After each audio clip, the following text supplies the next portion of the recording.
आपका मेरे चैनल कल मंजिरा रंजिनी में स्वागत है। भारत का एक गौरवशाली इतिहास रहा है।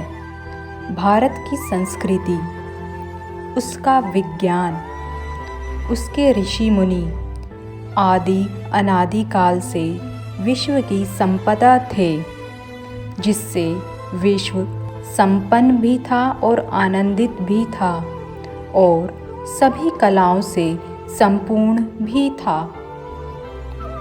आज हम जानेंगे कि हमारे देश में जो गुलामी आई और जो आज भी है, उसका एकमात्र कारण हमारी संस्कृति, हमारे विज्ञान और हमारे वेदों का नष्ट होना ही है। भारत देश को जब अंग्रेज़ों ने गुलाम बनाया, तब उन्होंने सोचा कि सबसे पहले इनकी शक्तियों को छीना जाए, क्योंकि जब तक हमारी शक्तियों का नाश नहीं होता, तब तक हमें गुलाम नहीं बनाया जा सकता था। जैसे कि उदाहरण स्वरूप भगवान राम ने जब रावण को मारा तो सबसे पहले उसकी शक्तियों को हराया, उससे उनका संबंध विच्छेद किया, अन्यथा रावण को किसी भी प्रकार से मारा नहीं जा सकता था। इतनी शक्तियाँ थी उसके पास। अंग्रेज़ों ने भी यही किया। उन्होंने जो हमारी शक्तियाँ थी, जो हमारे ऋषि मुनियों का विज्ञान था, शास्त्रों को नष्ट कर दिया। जो वेद अब हमें नज़र आते हैं, वे असली वेद नहीं हैं। असली वेद की भाषा और वाणी अलग हैं। जो संस्कृत है, वो भी खो चुकी है। असली संस्कृत इससे अलग थी।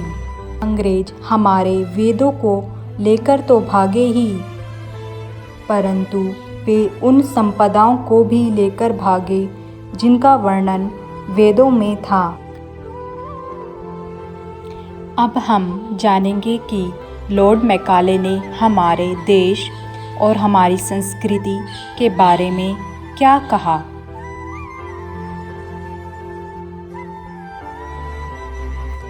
लॉर्ड मैकाले 2 फरवरी 1835 को ब्रिटिश पार्लियामेंट को एड्रेस करते हुए कहते हैं, I have travelled across the length and breadth of India, and I have not seen one person who is a beggar, who is a thief.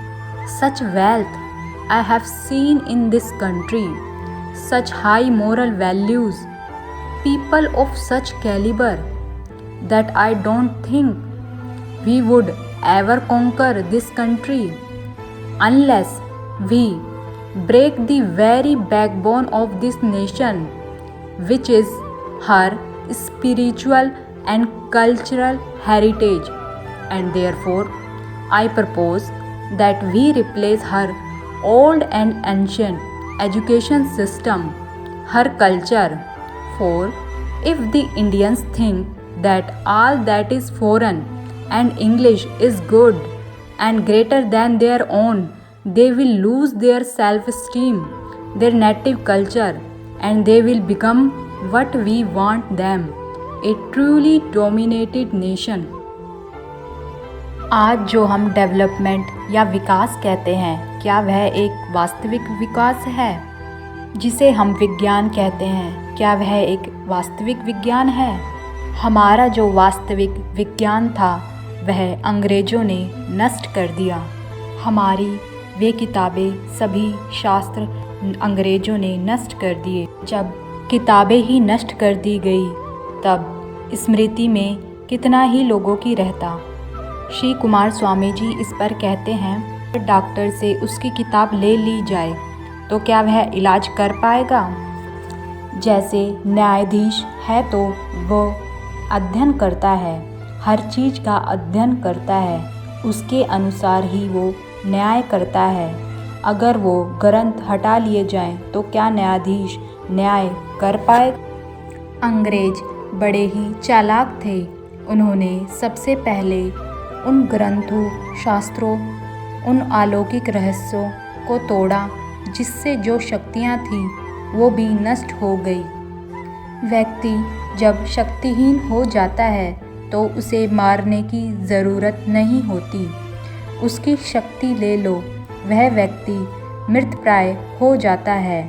जैसे भगवान राम ने स्वयं देखा कि जब रावण का पुत्र मेघनाद माँ निकुंभला का हवन कर रहा था, विभीषण ने कहा कि मेघनाद यज्ञ कर रहा है, इसके बाद माँ निकुंभला की शक्ति मेघनाद पर आ जाएगी और तब वह किसी भी रूप में कहीं भी आ जा सकता है, उसे मारना असंभव हो जाएगा।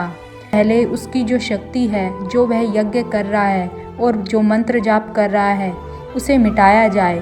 भगवान राम ने उस यज्ञ को विध्वंस करने के लिए लक्ष्मण और हनुमान को भेजा, जिन्होंने उस यज्ञ को विध्वंस किया। इस पर मेघनाद को क्रोध आया और क्रोध में व्यक्ति हमेशा गलत करता है और बाद में पछताता है। क्रोधित आदमी पूजा पाठ भी नहीं कर सकता और पूजा पाठ करना कोई आसान काम नहीं है। पाठ करना बड़ा कठिन है। पाठ करने के लिए बहुत शक्ति चाहिए। इसी से आप हमारे ऋषि मुनियों की शक्ति का अंदाज़ा लगा सकते हैं। अंग्रेज़ों ने सोचा कि पहले इनकी जो शक्ति है उसे नष्ट कर दो। उन्होंने ग्रंथों को अपनी मर्जी से बदलवाया। आज भी लगभग 90% कानून ब्रिटिश शासन के अनुसार चल रहे हैं। भारत के जो दर्शन हैं उनके अनुसार ये ग्रंथ नहीं हैं। यहाँ तक कि जो हमारे महीने हैं वो भी भारतीय नहीं हैं। भारत का नववर्ष अलग है। हमारे वस्त्र, खाना अभी भी पाश्चात्य संस्कृति पर आधारित है। आज आप किसी स्कूल, कॉलेज में चले जाओ, कहीं पर भी हमारे वेदों का, शास्त्रों का कोई जिक्र नहीं है। हमारी शक्ति मिटा दी गई। इसके बाद इंसान असुर हो गया। असुर की तरह खाने पीने, उठने बैठने लगा और उसे लगता है कि मैं बड़ा विद्वान हूँ। हमारी जो शक्तियाँ थीं, जो आलोक था, उसे ब्राह्मणों ने, ऋषियों ने डर से छोड़ दिया।